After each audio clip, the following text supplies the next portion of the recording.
आजकल सबसे ज़्यादा पेरेंट्स की प्रॉब्लम है कि उनके बच्चों को एक भी सेंटेंस प्रॉपर तरीके से लिखना नहीं आता है। और उसको स्टार्ट करने के पहले छोटी सी बेसिक इन्फॉर्मेशन स्टार्ट करूँगी, जिसमें कि हेल्प हो जाएगी ट्रांसलेशन को कैसे बनाते हैं। सबसे पहले बच्चों को सिखाना होता है use of is, are, am. Is means क्या होता है। इज़ मीन्स है। तो पहले स्टार्ट करेंगे यूज़ ऑफ इज़ किसके साथ लगाते हैं और कैसे लगाते हैं। सबसे पहले आपने देखना है कि इज़ का मतलब ही है एक। इज़ हमेशा एक चीज़ के साथ लगाया जाता है। एक लड़का हो सकता है, एक लड़की हो सकती है, एक खिलौना हो सकता है। कोई भी चीज़ जो एक है उसके साथ हम इज़ का यूज़ करते हैं। उसके अलावा इज़ का यूज़ हम प्रोनाउंस यानी कि ही, ही, शी, इट, एनी नेम कोई नाम, एनी वन थिंग कोई भी एक चीज़, यानी कि जो भी नंबर में वन है, एक है संख्या में, उसके साथ हम इस लगाते हैं। इस मीन्स है, जो कि ये भी दिखाते हैं कि सेंटेंस प्रेजेंट टेंस में, जो कि अभी प्रेजेंट में है। तो स्टार्ट करते हैं एक सेंटेंस के साथ। अभी हिंदी सेंटेंस नहीं है, सिर्फ इंग्लिश में ही सेंटेंस मेकिंग है। ही, ही के साथ हमेशा इज आता है। तो ही इज अ बॉय, यानी कि वह एक लड़का है। सेंटेंस देखने में इजी लग रहा है, लेकिन आगे इसी तरीके के और भी सेंटेंस हैं। ये सिर्फ बेसिक इन्फॉर्मेशन के लिए बेसिक सेंटेंस नहीं है, ताकि छोटे बच्चे जिनको बिल्कुल नहीं आता है वो इस चीज़ को समझ सकें। तो ही यानी कि वह, लेकिन ही हमेशा बॉयज़ के लिए यूज़ होता है, मेल के लिए यूज़ होता है। मेल में फादर हो सकते हैं, ब्रदर हो सकते हैं, कज़न हो सकते हैं, कज़न ब्रदर्स हो सकते हैं, मामा जी हो सकते हैं, यानी कि मेटेरियल अंकल हो सकते हैं, यानी the person who is man. तो ही को हमेशा मेल में यूज़ होता है और ही के साथ हमेशा इज़ यूज़ करते हैं। तो ही इज़ अ बॉय। अब पूरा कंप्लीट सेंटेंस है, फुल स्टॉप लगा देंगे। नेक्स्ट आ जाते हैं इज़ और किसके साथ लगाते हैं, शी, SHE, शी यानी कि इसका मतलब भी वह, लेकिन शी को यूज़ करते हैं फीमेल के साथ। कोई भी गर्ल, कोई भी lady, mother, grandmother, sister, anyone who is a girl, तो शी के साथ भी हमेशा इज़ यूज़ करते हैं। जैसे फॉर एग्जांपल देखेंगे, शी इज़ अ गर्ल, वह एक लड़की है। यहाँ पे वह के लिए हमने ही यूज़ किया है क्योंकि मेल है। यहाँ मैंने शी को यूज़ किया है जो कि फीमेल है। तो शी इज़ अ गर्ल, यहाँ पे भी मैंने फुल स्टॉप लगा दिया है क्योंकि शी के साथ जो है सेंटेंस कंप्लीट हो गया है।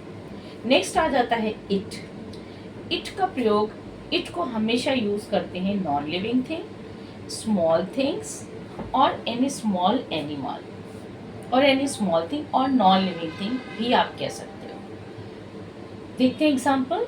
It is a rat. अब रैट एक स्मॉल एनिमल है, इट का मतलब है यहाँ पे यह। It is a rat. एक दूसरा सेंटेंस भी देख लेते हैं। It is a ball. Rat small animal and ball non living thing. उसके अलावा इसको यूज़ करते हैं कोई भी नाम, चाहे वो बॉयज़ का है या गर्ल्स का। एनी नेम, कोई भी नाम। यहाँ पे मैंने 2 एग्जाम्पल लिए हैं, रमन और रीता। आप कोई भी एक यूज़ कर सकते हो। रमन इज़ अ प्लेयर, या आप कह सकते हो Rita is a player. Raman is a player और रीता इज़ अ प्लेयर। इसके अलावा आप देखिए, एनी वन थिंग, कोई भी चीज़ जो एक है। कोई भी चीज़ जो एक है, संख्या में एक है, नंबर में एक है, उसके साथ भी is. The ball is red, यानी कि बॉल लाल रंग की है। कुछ भी कह सकते हैं। The play ground is big, the school is big, the boy is naughty. ऐसे बहुत सारे एग्जाम्पल हम यूज़ कर सकते हैं। तो आपको इसका यूज़ समझ में आ गया। अब लेते हैं हम सेकेंड वाले को, आर। आर का यूज़ कहाँ होता है वो हम देखेंगे। हैं ये भी कुछ एग्जाम्पल्स।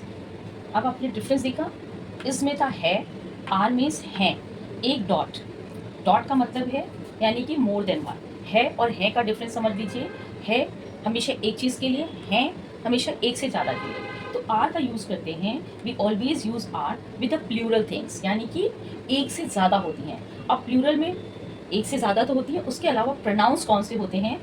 प्रोनाउंस में देखिए, अभी पहले हमने पढ़ा था, इसके साथ कौन से प्रोनाउन यूज़ किए थे हमने? ही, शी, इट। अब आर के साथ कौन से प्रोनाउन होते हैं यूज़? वी, WEV, जिसका मीनिंग होता है हम, वी। वी के साथ सेंटेंस बनाएंगे, WEV, वी मीन्स हम, यानी कि एक से ज़्यादा। सेंटेंस बनाएंगे, वी ऑल आर स्टूडेंट्स, हम सब विद्यार्थी हैं। वी ऑल आर स्टूडेंट्स, यानी कि वी का मतलब प्लूरल, एक से ज़्यादा। आर जो है हमेशा प्लूरल, यानी कि एक से ज़्यादा चीज़ों के साथ यूज़ होता है। तो फर्स्ट सेंटेंस क्लियर हो गया, वी ऑल आर स्टूडेंट्स। हम प्रेजेंट टेंस की बात कर रहे हैं, इसलिए हैं और हैं जो कि प्रेजेंट टेंस में ही काउंट होते हैं, जो अभी वर्तमान में चल रहा है। इसके आगे देखते हैं सेकंड सेंटेंस, यू। यू भी हमेशा प्लूरल में काउंट होता है, YOU, यू यानी कि तुम, YOU, यू मीन्स तुम। तो you are a scientist, you are a scientist, आप एक वैज्ञानिक हैं। तो आपने देखा we plural, you plural. Third number पे आ जाता है दे, THEY, दे। दे भी हमारा प्लूरल में काउंट होता है, दे को भी प्लूरल में काउंट करते हैं, THEY यानी कि वे, वे ऊपर एक मात्रा लगती है, वे। दे मीन्स वे, दे आर गुड प्लेयर्स, यानी कि एक से ज़्यादा हैं, वे अच्छे खिलाड़ी हैं। दे आर गुड प्लेयर्स, इसे शो हो रहा है कि यहाँ पे प्लेयर से आर आ जाएगा।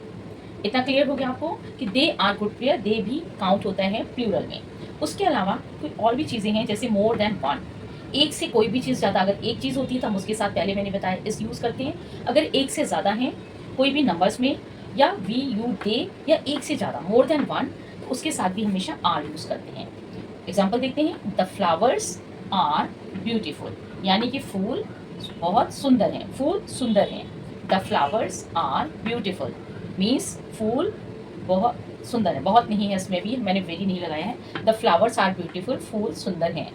सेकेंड एग्जाम्पल ले लेते हैं, द चिल्ड्रन, यानी कि बच्चे, एक होता है तो हम बोलते हैं चाइल्ड, एक से ज़्यादा है तो द चिल्ड्रन प्लूरल है इसलिए are. The children are making a noise, the children are making a noise. इतना आपको समझ में आ गया। इसका यूज़ हमने किया सिंगुलर के साथ, सिंगुलर थिंग के साथ, सिंगुलर नाउन्स एंड प्रोनाउंस के साथ। आर का यूज़ हमने किया प्लूरल नाउन्स एंड प्रोनाउंस के साथ। इतना क्लियर हो गया आपको। अब हम आते हैं, नेक्स्ट नंबर हमारा है एम। एम का क्या यूज़ होता है देखते हैं। तो लास्ट एम को देखते हैं, MAMM, यानी कि हूँ, हूँ। इसमें आपने देखा ऊपर चंद्र बिंदी भी है और नीचे बड़े की मात्रा, यानी कि एम मीन्स हूँ। अब एग्जाम्पल देते हैं, एम का एक ही पार्टनर होता है, यानी कि एम के साथ सिर्फ आई का यूज़, आई के साथ ही एम यूज़ होता है और कहीं भी नहीं। ये दोनों एक दूसरे के साथ हैं, they are only for each other. कह सकते हैं कि IMAMM, यानी कि हूँ। एम के साथ हमेशा आई का इस्तेमाल होता है, यानी आई के साथ हमेशा एम का यूज़ होता है। इसके साथ और कोई वर्ड यूज़ नहीं होता, कोई भी और अनदर वर्ड, नाउन प्रोनाउन कुछ यूज़ नहीं होता है। ये भी प्रोनाउन है और ये है वर्ब, तो आई के साथ हमेशा एम यूज़ होता है। इसका एग्जांपल देख लेते हैं कि I am an intelligent boy, मैं एक इंटेलिजेंट यानी कि होशियार लड़का हूँ। आई का इस्तेमाल किसके साथ किया use? I am an intelligent boy. Next देख लेते हैं, I am very hard working, मैं बहुत मेहनती हूँ। I am very hard working. तो आपने इतना नोटिस किया कि एम के साथ हमेशा सिर्फ आई आता है, कोई और प्रोनाउन यूज़ नहीं होता है। एम हमेशा आई के साथ यूज़ होता है। तो इतना इस चैप्टर में, इस क्लास में इतना तो आई थिंक सबको क्लियर हो गया कि इज़, आर, एम। इज़ हमेशा सिंगुलर नाउन्स एंड प्रोनाउंस के साथ यूज़ होता है, आर हमेशा प्लूरल नाउन्स एंड प्रोनाउंस के साथ यूज़ होता है, और एम हमेशा only with I. Next class में देखेंगे नाउन और प्रोनाउन। शायद आपके दिमाग में क्वेश्चन आ रहे होंगे, जैसे मैंने बोला कि इस हमेशा सिंगुलर नाउन्स एंड प्रोनाउंस के साथ यूज़ होता है, तो मे बी सम क्वेश्चन में come in your mind, what is the noun, what is the pronoun. हो सकता है सबको पता है, हो सकता है कुछ है जिनको नहीं पता हो। तो जो बेसिक इंग्लिश पढ़ रहे हैं उनके लिए चीज़ें जानना ज़रूरी है। तो स्टार्ट करेंगे कि इसके बाद नेक्स्ट क्लास जो होगी वो आपकी होगी नाउन एंड प्रोनाउन के ऊपर। Thank you for watching.